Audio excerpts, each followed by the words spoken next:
Today CRISPR News is about the CRISPR regulations Brexit elections in the UK. In the wake of Conservative Party's crushing victories on the elections in the United Kingdom, the Prime Minister of the UK, Boris Johnson, is forced to negotiate Britain's exit from the European Union. Once out of the Europe, the UK could regain full control over its law and regulations, and they might open the doors to the reversals on what scientists consider to backward-looking policies on the GMOs and CRISPR gene editing in agriculture. And the election debate has centered around immigration, securities, and healthcare. The questions of what directions the UK should take in the term of science policy persists. Will the UK manage to unleash the potentials of its biotechnological sectors and become a global advocate for innovations and consumer choice,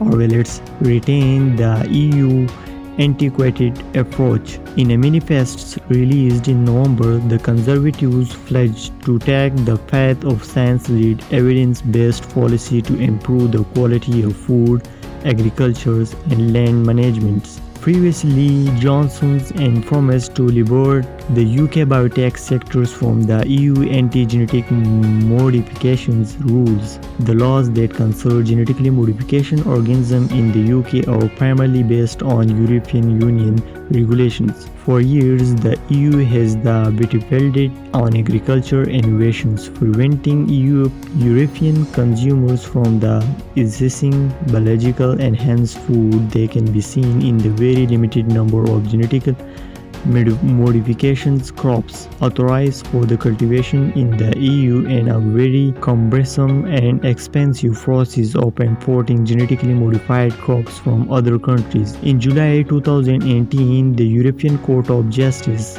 decided that gene editing plants should be regulated the same way that genetically modified organisms are regulated, rendering them practically illegal and hindering innovations even further.